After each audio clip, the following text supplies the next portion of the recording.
Hello, everyone, and welcome to Spring 26. I'm your instructor, Jackie, and this is Commercial Layout and Design. We are going to have a fun semester, and this class is all online, and I want to kind of just go over what is expected of that. You will have assignments, you will post them, and we'll have discussions, and you should check weekly. I will update modules weekly. And you should either have a video from me or clear videos to watch or something along those lines. And so this class is kind of the last class. I'm changing the major. It's no longer to be called commercial art. So the folks that are in this class right now, and if you're graduating this semester, your degree will be commercial art. But if you're graduating next year, then your degree will be called digital design. I'm in the process of changing all of that over. So I will be retiring this class. So I'm kind of mirroring this class just like the user experience class. So if you took that with me, this class is going to be very similar. And you can kind of have some carte blanche on that class. If the few of you that did take user experience design with me, you'll be able to kind of do a different kind of project if you want to. But basically, this class is going to be the last of its kind. I don't know why it's a 2-unit class, but it is. And so this is, So don't worry if you're graduating this semester, everything is fine. It's just if you're graduating next year, your degree will be called digital design, not commercial layout and design. Okay? So let's get into it.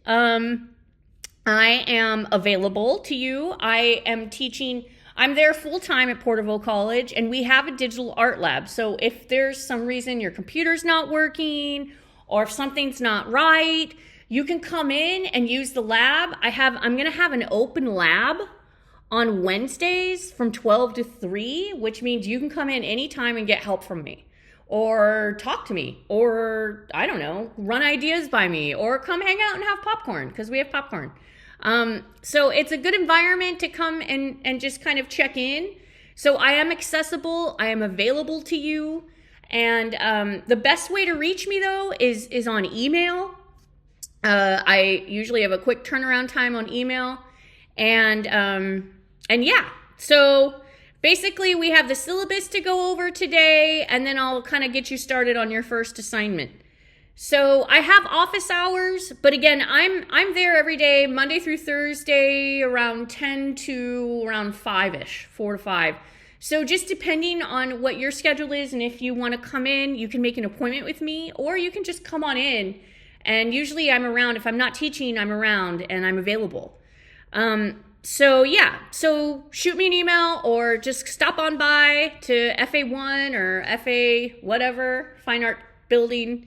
If you haven't been there, come by. We have a cute little kind of like hangout room where we have snacks, and then we have art club that meets Mondays and Wednesdays, 3:30 to 5. So if you're interested in helping with art club, we are painting murals in the city. We just got approved to go to the city, so we're going to start making some murals in the city. So it's a very exciting time right now to be part of the art department at Porterville College, and I'm really excited that you're here with me. So we don't have any textbooks. This course is going to talk about design layouts that are produced in media and the web, and it's going to focus more on new media. So what do I mean by that? It's such a weird term.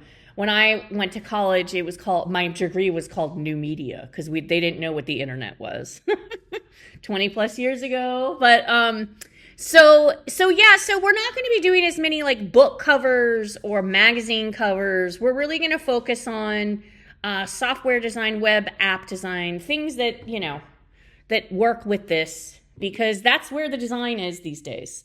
And so you're going to have a chance to either redo a website or make an app from scratch or redo an app. Or if there's something else that you want to do design-wise, you can approach me and we can talk about it. I'm pretty open. So Basically, you are going to have to use your own software though. So I want to make sure you have a good working computer. And again, if your computer isn't up to snuff, if it doesn't work well, because Photoshop and Illustrator will take up all the resources on your computer. It needs, like, it's like a Chromebook's not going to work for this class. You've got to have something a little bit more robust. So if you don't though, you can always come by the lab and work Monday through Thursday whenever I'm there. Okay?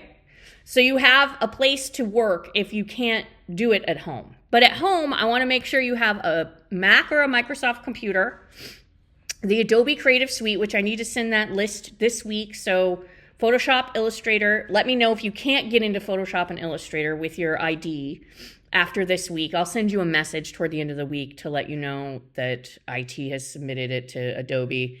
And then a Figma account, which is free. So those are the things that I'm requiring software-wise. We're going to play with Wix too, so you might want to create a Wix account. So some of the objectives are to identify and work through the design process and understand design thinking. That's a lot of what I want you to think about, is how things are made. How, why are we using these things, and how come we have a wide screen on a computer and a, vertical screen on a phone, and how do we design for these different types of media? And we're going to ideate and conceptualize the visual experience into multimedia forms. We're going to present finished multimedia works using various digital techniques and mediums for review and critique. And we're going to evaluate and analyze work. So I'm going to have discussions. You can chime in on each other's work, and then get feedback from me in person if you want to come in person, or I will be doing it online as well. So I want you to be able to solve visual problems using design principles and industry standard software. I want you to be able to critique and analyze and evaluate complete professional and student projects that build on historical, cultural, and contemporary design practices and processes. I want you to be able to create assets. That's what we call, how, say you make a website and you need a logo, and you need you come up with your fonts and your style guide. Those are called assets in the real world. Like when you create a bunch of different files that kind of all fit together to make up a whole web page or make up a whole layout and design, those are called assets. So, and we're going to be able to describe multimedia works that engage and build on contemporary practices and theories. So basically, here's the grading scale, grade scale. Oops, let me fix that. Grade scale. Oh, I see. We'll just do it that kind of doesn't work. Let me just pull this out a little bit there. And so, so here's the grading scale. You're going to have a few projects, probably at least 5, and we're going to just kind of see how it goes. Maybe more than 5.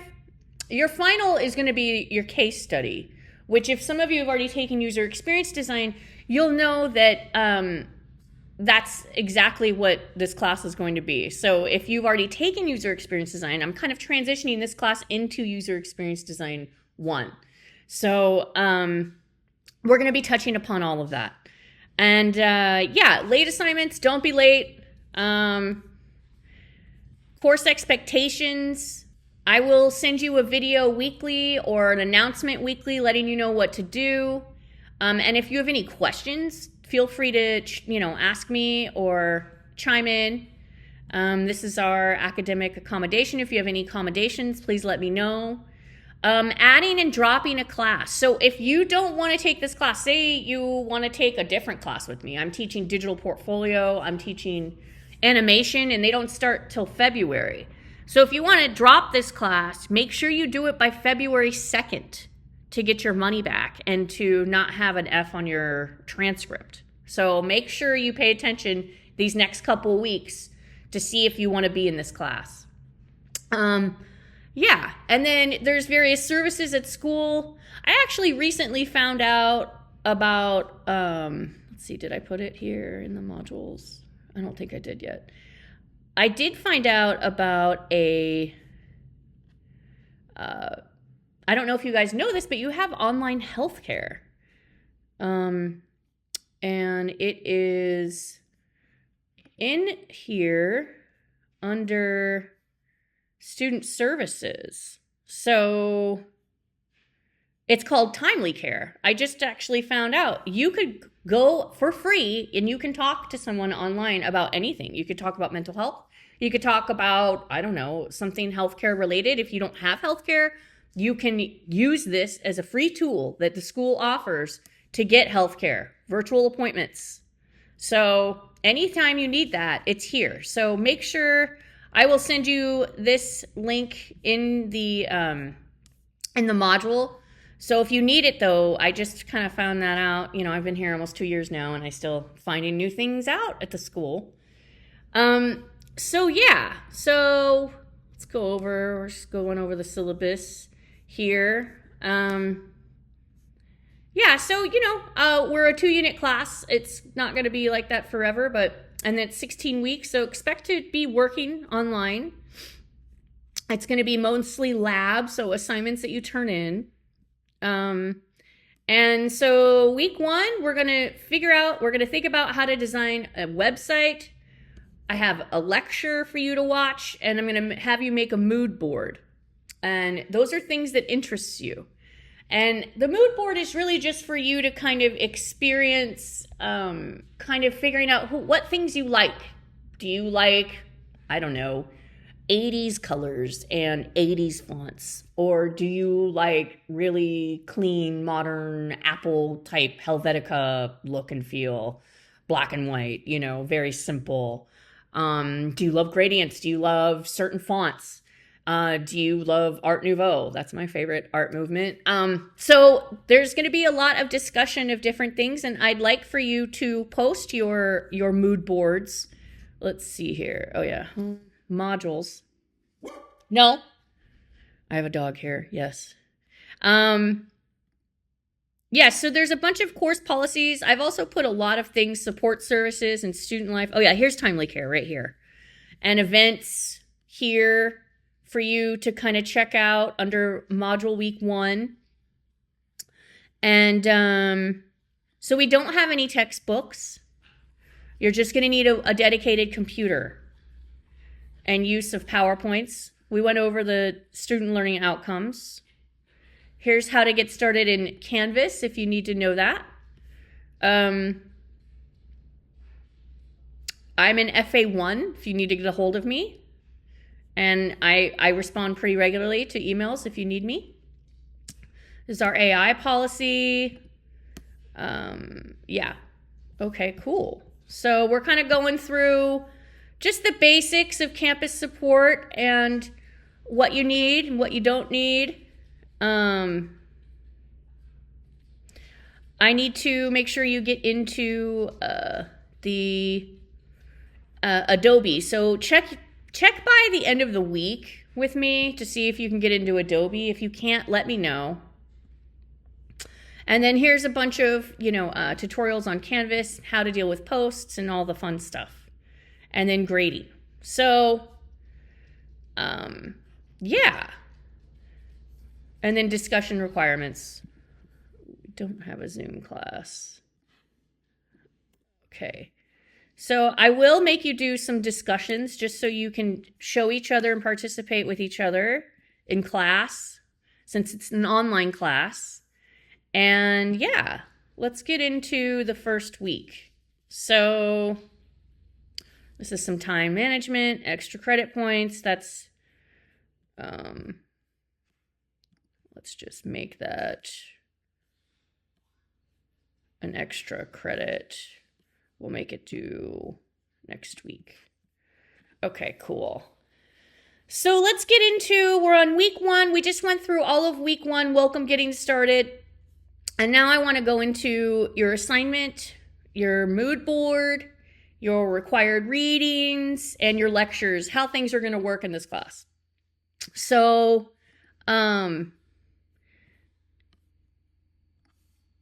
we don't have a Zoom meeting.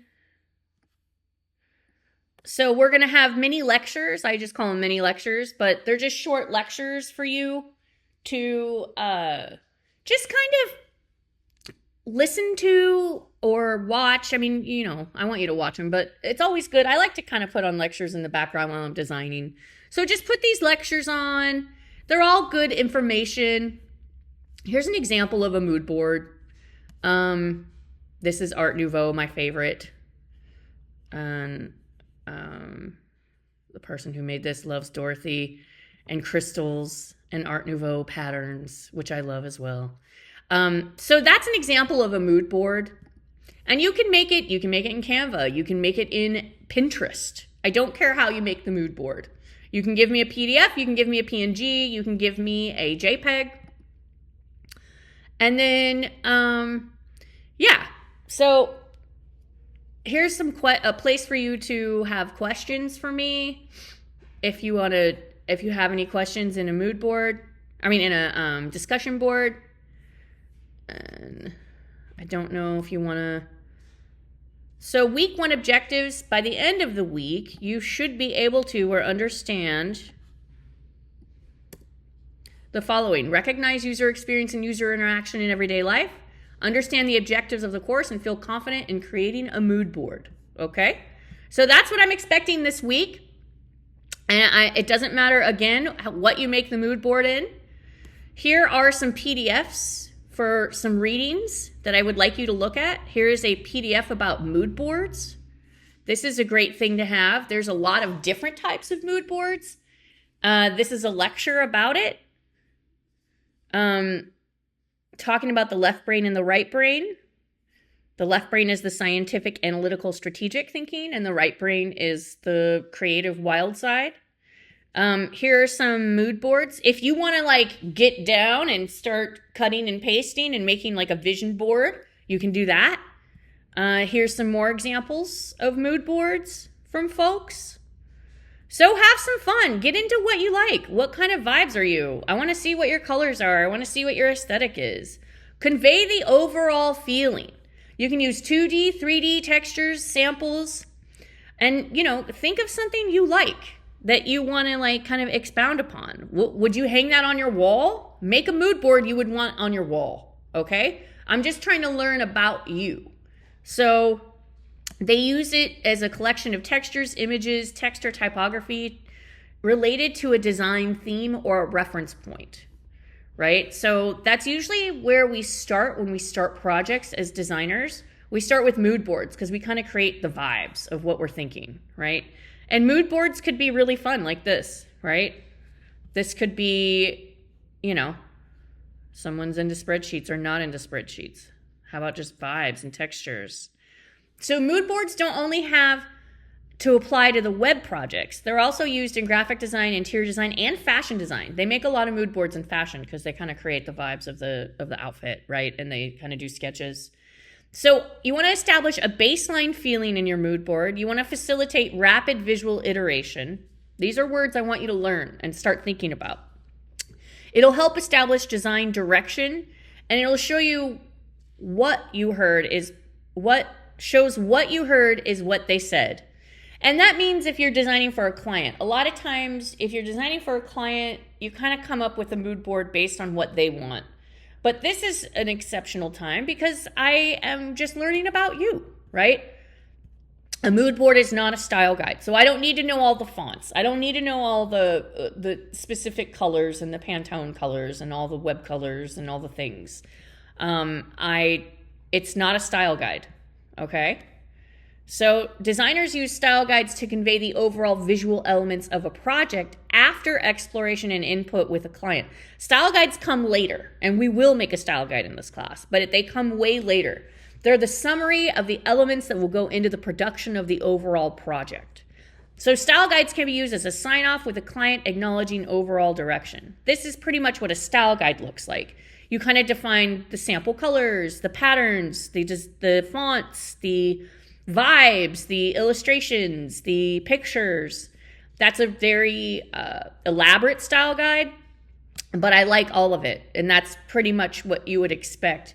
And then you can share this with people at the company. So say there's a marketing department that needs to know what font you're using. You can say, hey, I'm using, Baskerville or whatever font.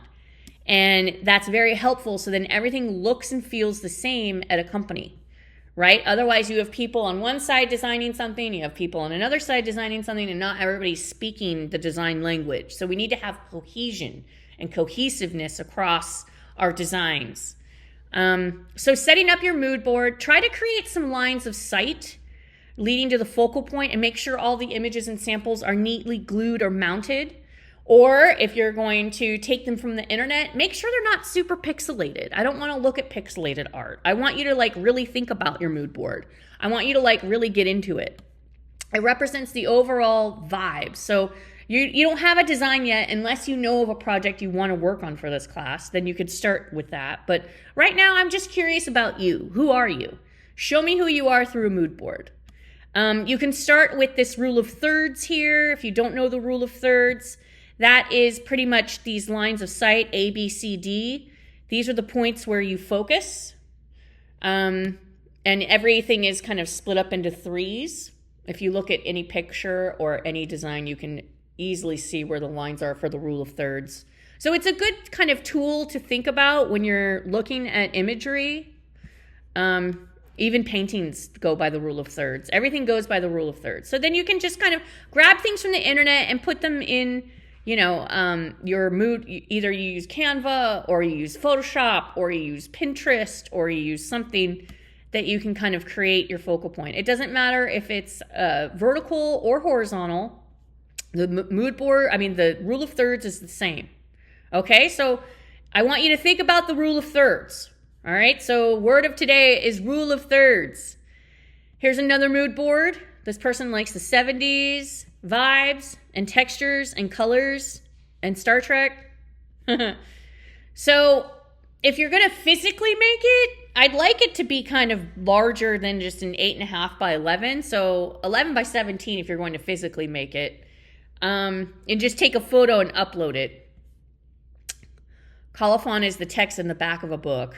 But you don't need to do that because you're not turning it into me physically. This is when we used to teach this in person. Here's another mood board.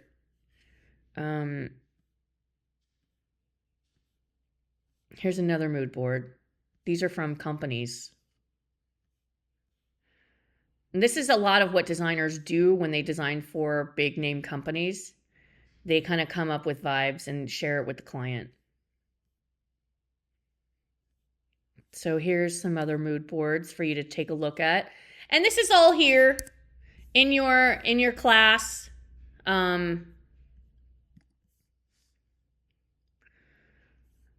Let's see, we're in week 1.